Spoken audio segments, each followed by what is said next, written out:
My goodness, ladies and gentlemen, was the Elimination Chamber of 2026 just fucking boring or what?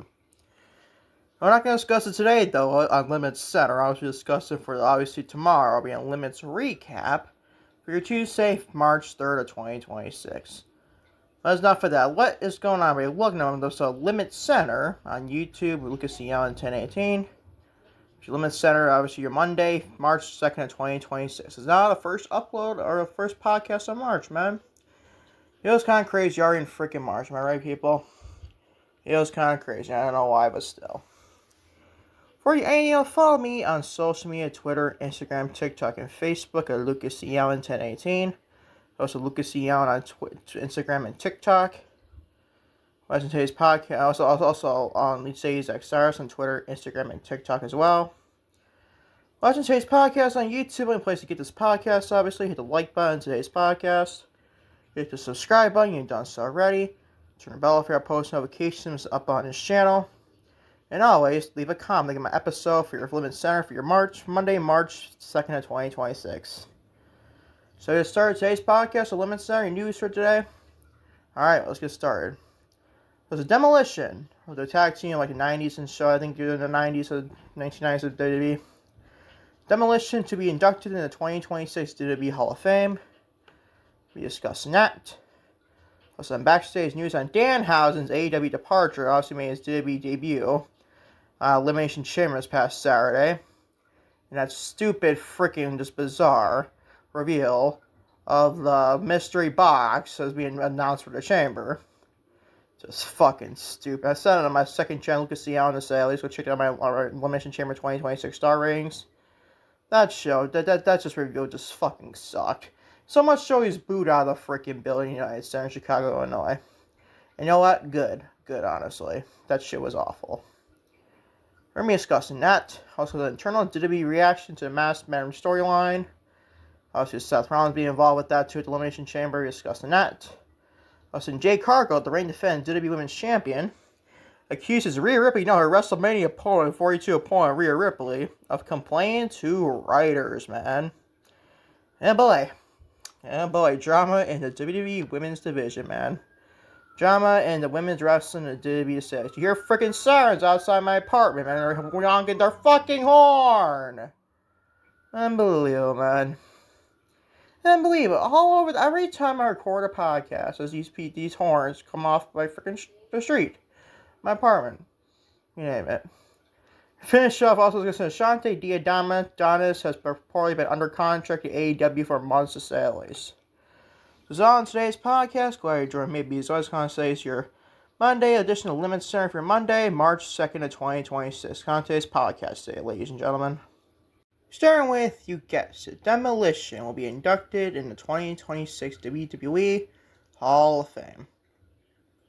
Demolition will be inducted in the 2026 edition of WWE Hall of Fame as a part of the class of 2026, obviously. The announcement was made directly to the team by WWE Hall of Famer The Undertaker. Also gave AJ Styles his Hall of Fame induction on Monday Night Raw last week, obviously, during a video call. Long time coming for Demolition, obviously. Heard one of the greatest tag teams in the 90s, or 80s, it was 90s. I think pretty sure it was 90s, honestly. I heard a lot about them, obviously. And they used to, I don't think know their work, honestly. I wasn't a fan, like, back in the 90s of WWE and wrestling in general. I know I probably missed a lot of them, to say at least, but still. Congratulations to Demolition. These are how many? I think they're like, what, 5-time tag team champions or somewhere around there? Yeah, 20 is a 4. One or the other, honestly. Maybe it's coming in the 5 ranges at the max, honestly. So congratulations to Demolition, now inducted in the 2026 WWE Hall of Fame for this year's class. Keep up to, and by the way, the Hall of Fame is going to take place at freaking midnight on, April, I think obviously a Thursday right before WrestleMania, obviously. Just ridiculous, man. Midnight, really? Can at least make it earlier in the day? You know, like maybe, I don't know, maybe not 8 o'clock or whatever. It was like 9 p.m. Pacific time. Like, seriously, man. Why do I have like an early Smack? I think it was like, what, this Friday before SmackDown then? Why don't we just fucking have it for a Thursday before WrestleMania, for obviously SmackDown and WrestleMania? I don't know why you just couldn't have done that then, but it's a different story for another. But congratulations to Demolition being inducted in the 2026 WWE Class of Hall of Fame for 2026. Keep up that net going forward if you ask me. Moving on to backstage news on Danhausen's AEW departure. The long running mystery of the shipping crate from the was appeared on the WWE television has finally been solved with the Elimination Chamber 2026 in Chicago, Illinois. Danhausen made his official debut emerging from the box with an entourage of dancers painted in his likeness. The former AEW star's arrival has immediately sparked conversation both among fans and within the company of AEW. According to a report from Fightful Select, Danhausen's contract with AEW expired on February 28, 2026, the day of the Elimination Chamber, obviously. Danhausen has requested that AEW not pick up his option or extend his deal due to injury time off. The extension occurred anyway. Once his contract officially concluded, he was free to negotiate with WWE, and sources indicate that there were no significant issues during the process. Obviously, this AEW is sort of professional for once, so I can see that for them, honestly. It's great for them, obviously, with that. As to review with the Elimination Chamber and that stupid mystery box, I absolutely fucking hate it. I absolutely freaking hate it. Does it fit his type of gimmick? Yeah, obviously. No shit. But if you am to see someone to be something sort of big, like this shit, the Elimination Chamber, you produce fucking Danhausen, and no, let's be real. Even during his time in AEW, no one gave a flying fuck about him. Nobody, that's just the hard truth. Nobody gave 1 ounce of a fucking fuck about Danhausen. Only Danhausen fans cared for him in AEW. Only them, honestly. Like, seriously, what was this bullshit? I don't see the hype. I don't see what was such a big hype about this, man. I saw right through Dibby's eyes. I knew it was going to be someone like a Chris Jericho or somebody like that was coming back to Dibby. It's not going to be like that. It was fucking a guy like Danhausen. Oh joy, oh joy. This is WrestleMania 42 built up in a nutshell, ladies and gentlemen. Fucking awful is this WrestleMania season for sure. I hate the reveal. It looked so fucking dumb. It was so weird. I know it fits his gimmick like a glove. Let's be real. His gimmick does not work in 2026 version of wrestling, man. I'm sorry. His gimmick does not work in 2026 version of WWE or AEW, man. This shit sucks. I'm sorry. He might be a cool dude outside wrestling. That's good for him. Great for him, obviously. But still, I don't fucking give 1 ounce of a flying fuck about Danhausen's gimmick in WWE, even in AEW, honestly, then. It's just, this shit is fucking ridiculous, if you ask me, to say at least. Moving on, though, the internal WWE reaction to the Masked Men storyline. You know, about the 1 billion for Masked Men story, mystery, and WWE. Everyone's gotta be a mystery. We're all wrestling entertainment, ladies and gentlemen. And the 2026 Elimination Chamber mysteries surrounding Masked Men on SmackDown culminated in a calculated ruse by Seth Rollins after unmasking a decoy on a blue brand. Rollins made his physical presence at the Elimination Chamber, directly costing Logan Paul the match and allowing Cody Rhodes to secure the elimination. According to a report from Body Slam Plus, WWE officials are extremely pleased with the execution of the storyline. I don't know fucking why, honestly, but still, it's just good for them, obviously. Despite facing various injuries and obstacles that arose during the Angle's development on the company, feels the payoff was successfully integrated in multiple top-tier talents. Like who, dude? Like fucking who? What, Logan Paul, Austin Theory? Yeah, they're so elevated top-tier talents, man. I mean, really. The fuck, man, kind of bullshit is that? Bison says, and I quote, WWE is said to be very happy with the way that the Masked Men's Angle played out despite all the different injuries and obstacles that popped up. The report further revealed that Rollins took on a hands-on approach to the creative elements of the ruse. He specifically selected Don Farrell, the individual revealed on the Masked Men on SmackDown. Obviously, we missed that, obviously. To participate in the Angle, Farrell is a graduate of the Black and Bray Wrestling Academy, The School Rollins operates alongside Marie Brave. Do hear about that? There's good stuff there. And a layer of personal trust to the high stakes reveal. I don't know about high stakes, whatever, man. Seth Rollins handpicked Don Furio for the storyline. This added a personal touch to the angle. Furio is a graduate of the Black and Brave Wrestling Academy, the school operated by Rollins and Marie Brave, in quotes. Looking ahead at WrestleMania 42, the report indicate that Rollins' primary direction involves Braun Breaker.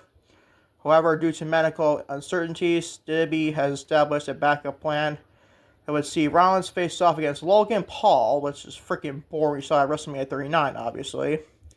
If Breaker is not ready to compete, the report noted that Seth Rollins versus Braun Breaker is still expected for WrestleMania 42. As WWE is hopeful for Braun Breaker getting cleared in time, which I don't think he will, but still waiting fine with that.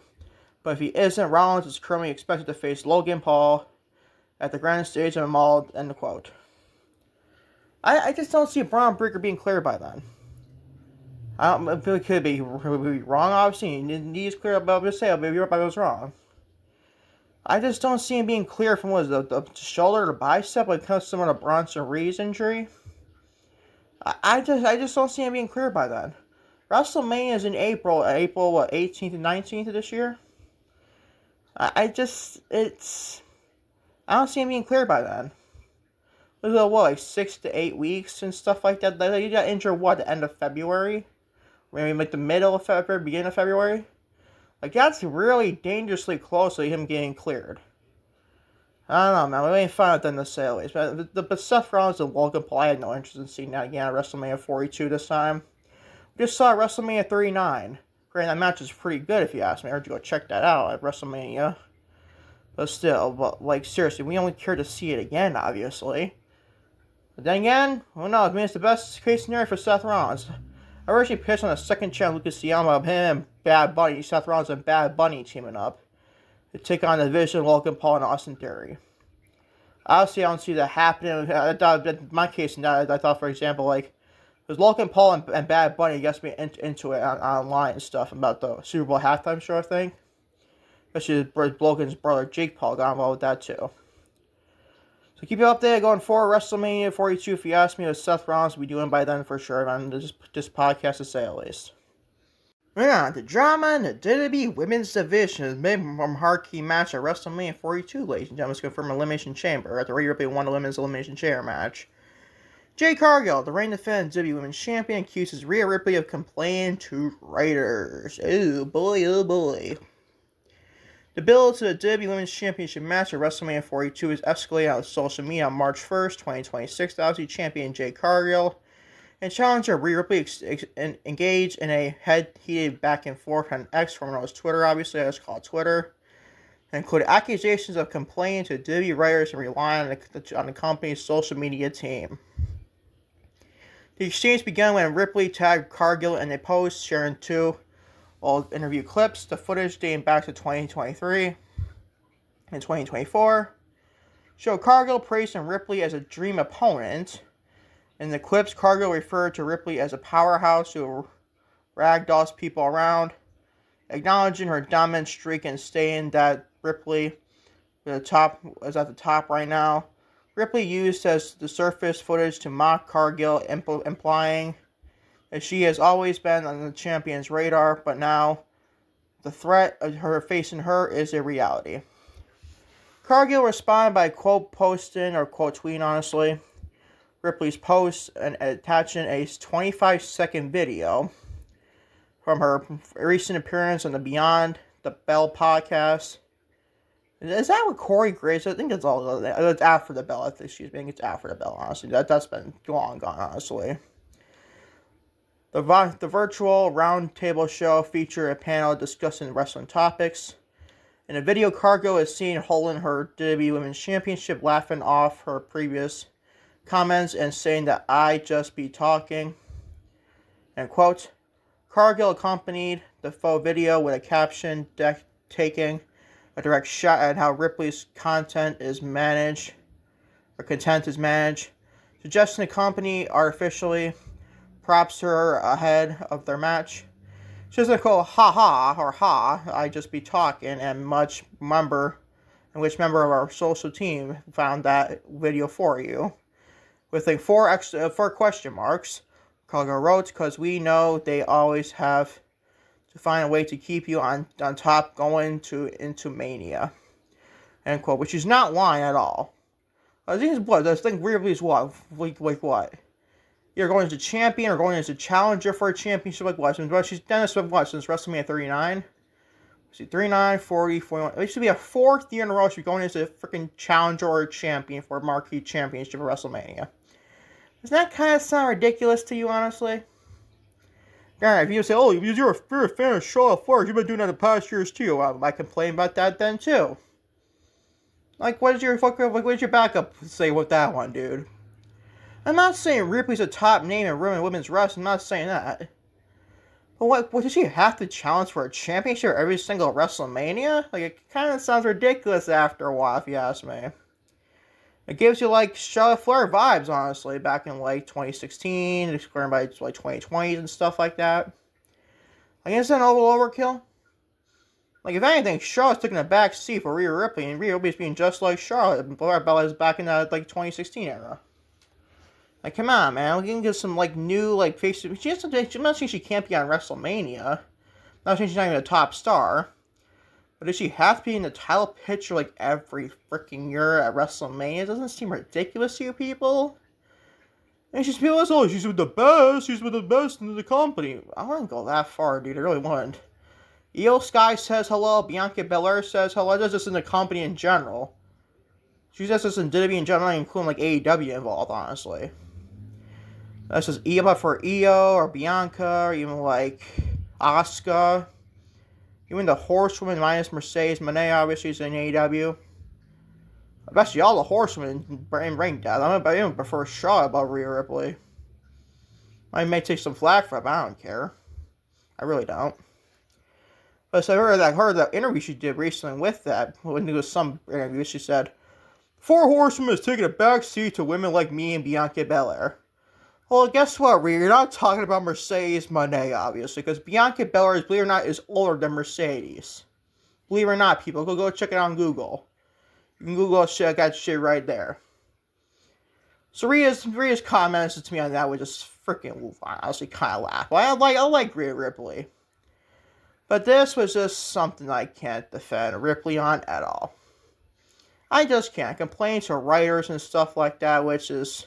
It could be a thing Jade's gimmick can do, honestly.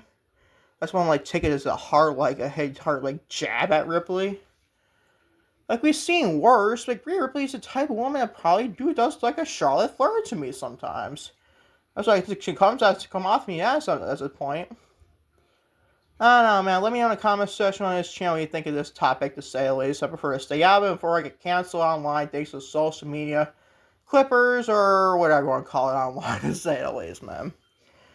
I'm not saying I hate Ripley at all, man. I never would ever say that. I don't hate anybody in this wrestling world. I'm going to select few people, and Ripley's not one of them, obviously.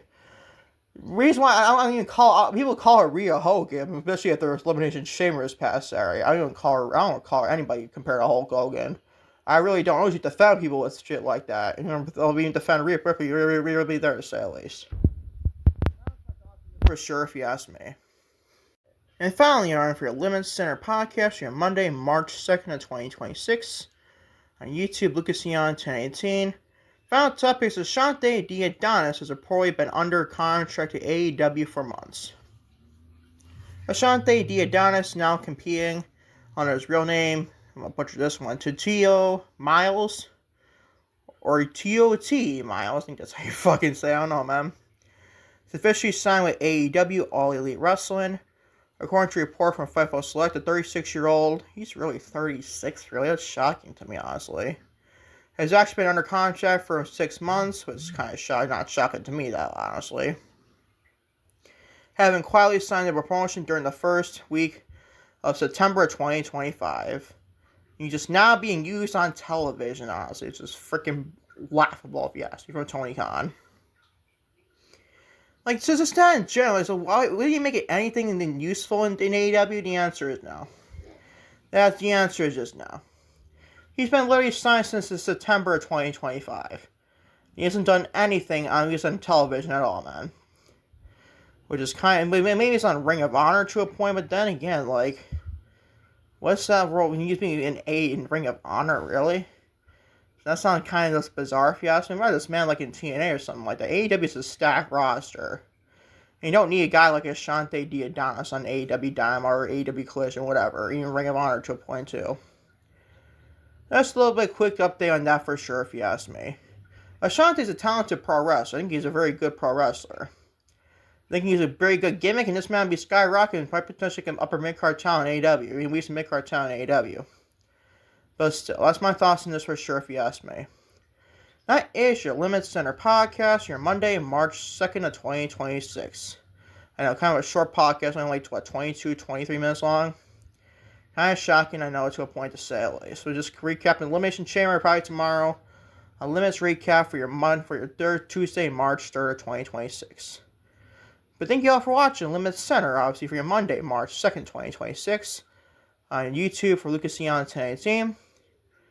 And hopefully, knock on wood, I can have 2 podcasts tomorrow. I highly doubt I will, but I hope I do. For LimitsCenter, March 3rd, 2026. And also your Limits recap on March 3rd, 2026. It's all things SmackDown, Elimination Chamber, and also Raw as well. I decided, I'm deciding not to cover Collision, because I just don't care for Collision. The only show I'll be competing that I really don't want to discuss is probably NXT, the regular standard television shows. There's probably got a PLE this weekend about that, not just Elimination Chamber last week. We got a little PLE Vengeance Day for NXT as well. Stay tuned for that to say the least. Until next time, and trust me, definitely be next time, everybody. Peace, love, everybody. I'm out here. Love you all big time to say the least.